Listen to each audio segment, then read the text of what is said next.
That's Nick. And that's Joseph. And today we're here to talk about Realm of Satan, which is the documentary feature debut by Scott Cummings, which premieres in the next category at the 2024 Sundance Film Festival on January 21st, 2024.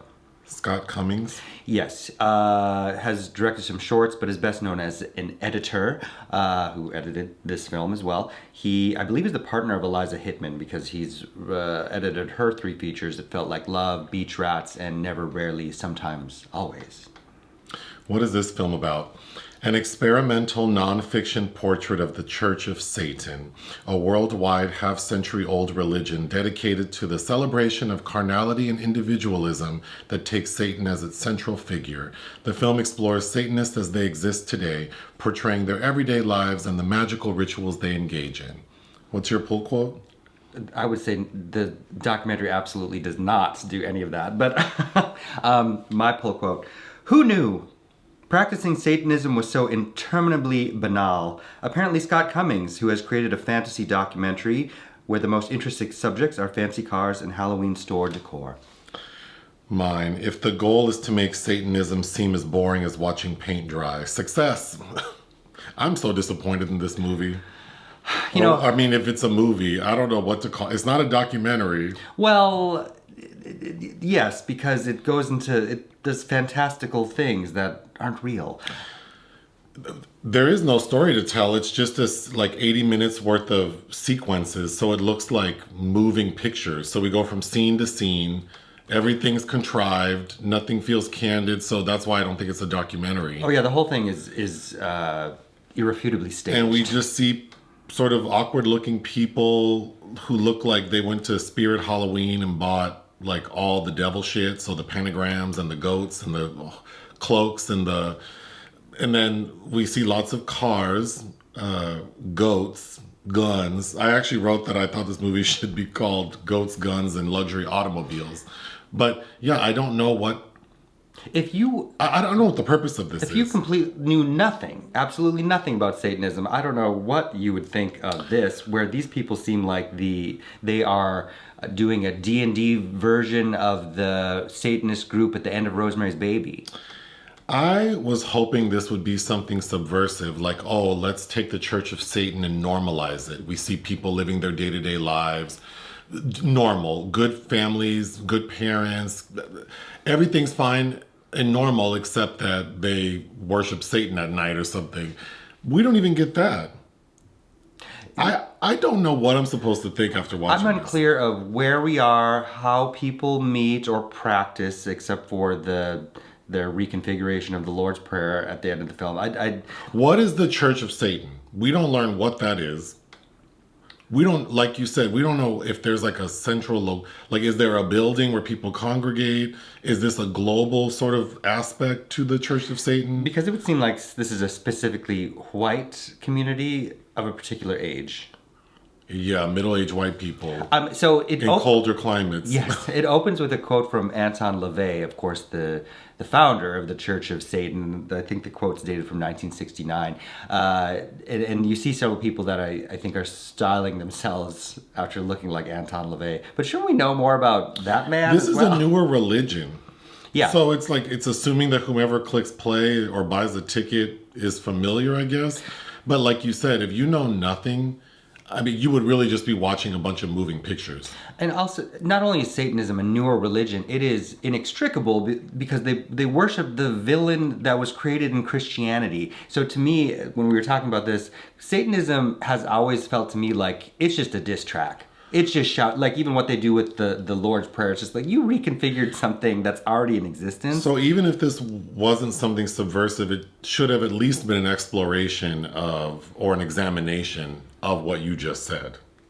At like the minimum. There's no narration. It really is just watching random kooky looking people do shit in their tacky ass living spaces. And then like, if this is supposed to, again, I don't know what the purpose is. Like, I didn't leave this curious about the Church of Satan. It didn't validate any preconceived notions I had. If we're supposed to think this looks like a glamorous lifestyle, it's not effective.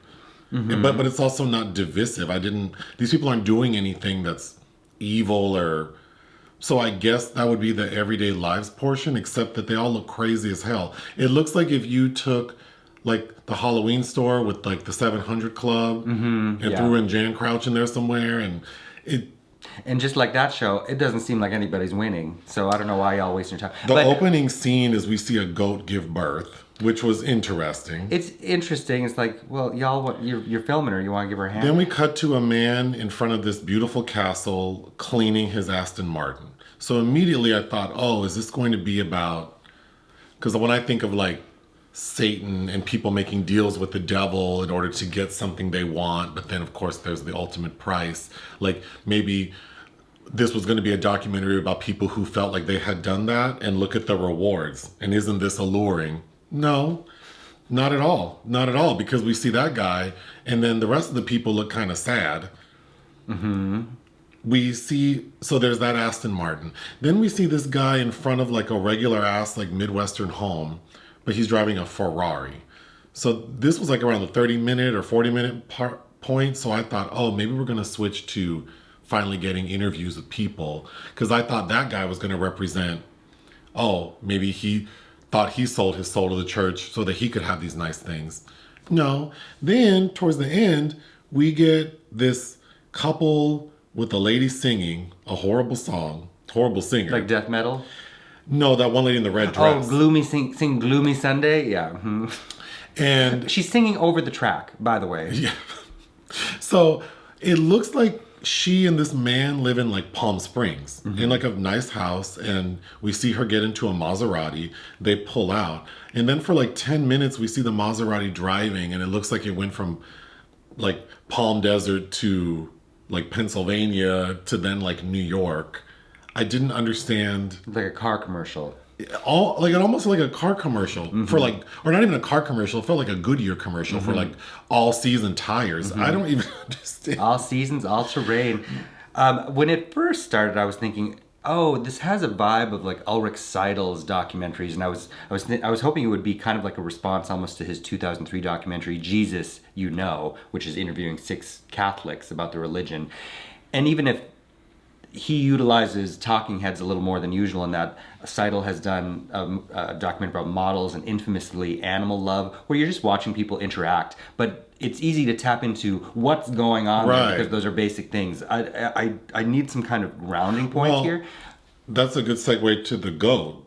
Because it's like, if you don't know anything about... I know goats are familiars, but so are cats. Like, why don't we have any pregnant cats? Familiars too, like the like evil, demonic things, right? But if you don't know anything, it's like, why do we open with a goat giving birth? Then we see goat, like some lady has like decorative goat plates. Then we see a woman literally breastfeeding a goat. She's breastfeeding a goat in a red satanic cape while sitting in the hay, and that is probably one of the 2 most provocative moments. Then we get a man with a goat face, but it's like CGI goat. And then we get a man with CGI goat legs. A bipedal goat. I don't know why. Then we get some more CGI of a woman. Looks like she's reading like a spell book, but it looks like a kid's book or like Satanism for Dummies book. The Complete Satanist or something. And she's levitating, but it's clearly like green screen.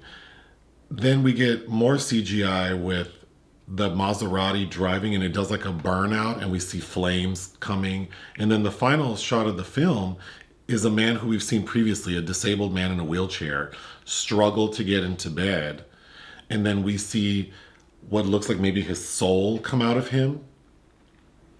So again, it's like, if I cared enough to read into it, it's like, oh, well, is this disabled man like part of the Church of Satan, thinking that he'll get something from it, like his legs? I don't know. I don't know what to think. Like the Scientologist? Yeah, there's a weird, but I know I mentioned Seidel, but there's kind of another weird two Austrian elements about this. The cinematographer is Gerald Kirklitz, who's worked for Marcus Schleinzer, and also was the DP on another Sundance film this year, Veni Vidi Vici.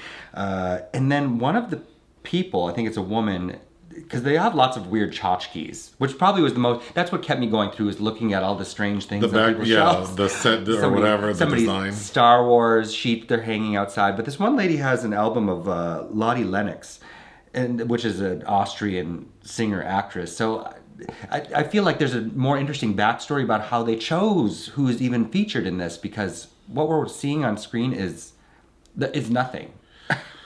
Well, so then more provocative scenes. We at one point we see like a nice looking man smoking a cigarette in a doorway, and then he's wearing like a latex costume and puts on the face mask. So then clearly it's like some bondage S&M type stuff. And then we see him standing next to another guy in the same outfit, and then we see that both of their penises are hanging out.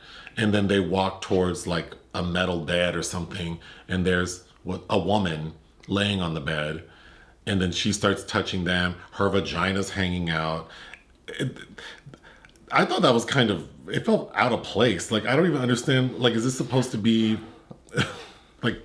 Well, what exactly is... It's not shocking to me. So what exactly is satanic about this S&M sex practice they're doing? Do they do this every Tuesday?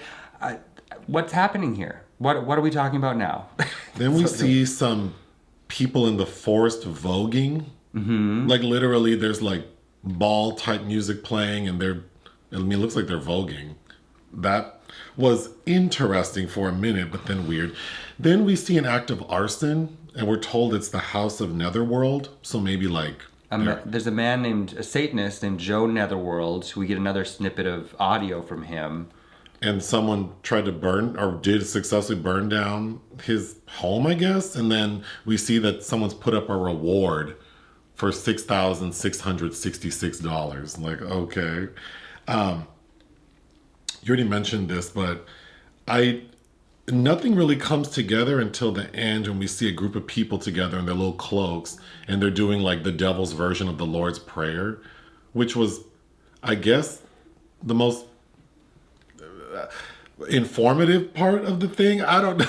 I don't know, but I guess if I was the founder of this religion, I'd be like, we're going to just come up with our own thing from scratch. This felt like a bunch, like you said, a bunch of like cosplay, RPG type, like, yeah, I don't know and maybe the intention was to normalize something that, you know, to a certain devout Christian might cause them to be up in arms. But I don't know. Now in 2024, it's like, is Satanism that provocative? I'm a very neutral person because I feel like all this shit is ridiculous. So like I'm open to learning and seeing like what's appealing about it and why do you participate.